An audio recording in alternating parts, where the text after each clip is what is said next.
my name is Kadek Anindya Putri Kurniawan. I'm from 27 Junior High School, Jakarta. Embracing diversity and inclusion, a sentence strongly related to our official national motto, Bhinneka Tunggal Ika. I believe that all Indonesians realize that Indonesia is a diverse country. Ultimate super duper a diverse country for sure.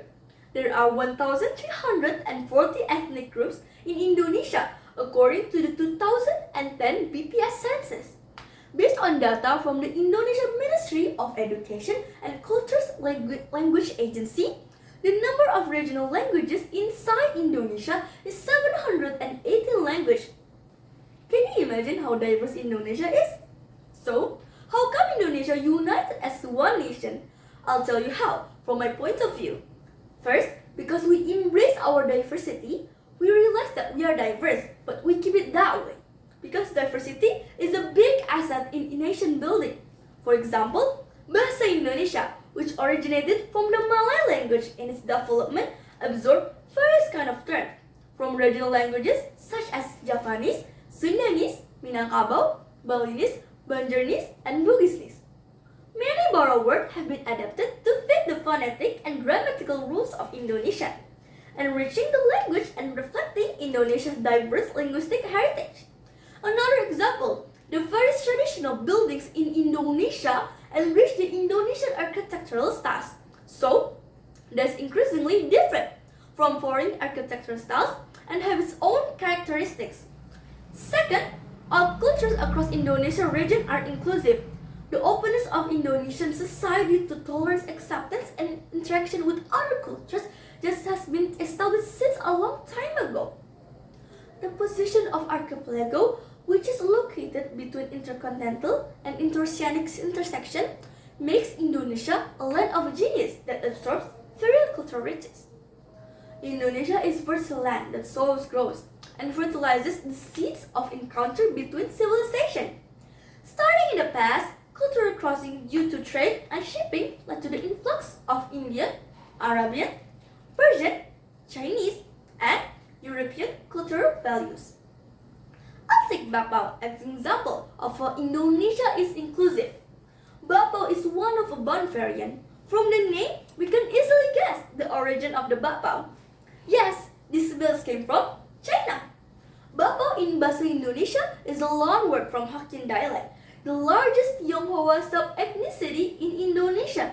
The origin of the name Bapau comes from two words, namely Pak, which means meat, and also Pao, which means wrapper.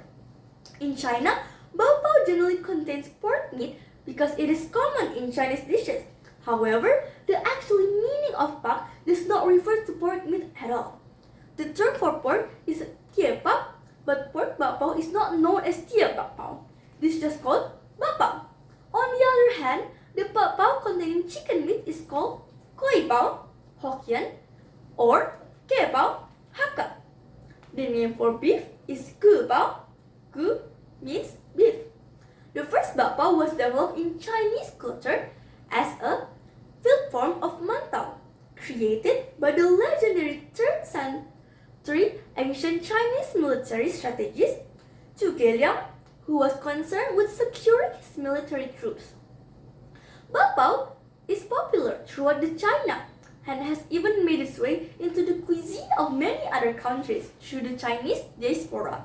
So, I believe that Bapau first entered Indonesia in the 9th century when the Chinese, mostly merchants and sailors too, first arrived in Indonesia during the Tang Dynasty for the trading, and then they fell in love for the archipelago, then they settled.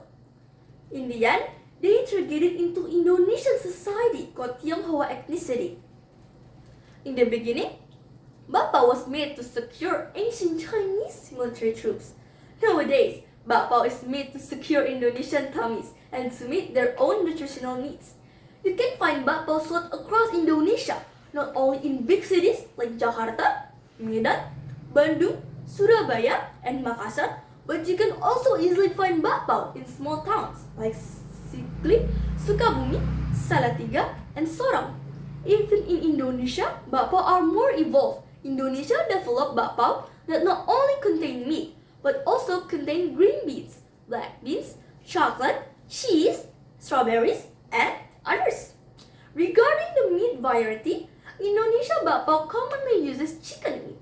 That's because most Indonesia are Muslim and they could only eat halal food. Just because Tionghoa is recognized as one of the ethnicity existing in Indonesia, we can consider Indonesian Bakpao variants to be Indonesian traditional cuisine.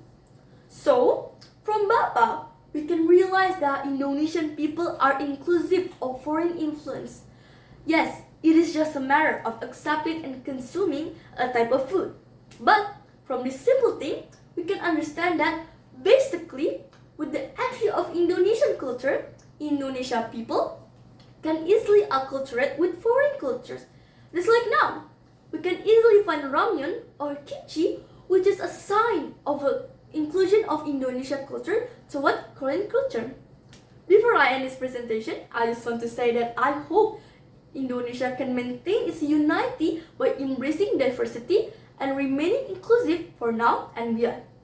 Thank you everyone, and we must put our effort to keep it that way.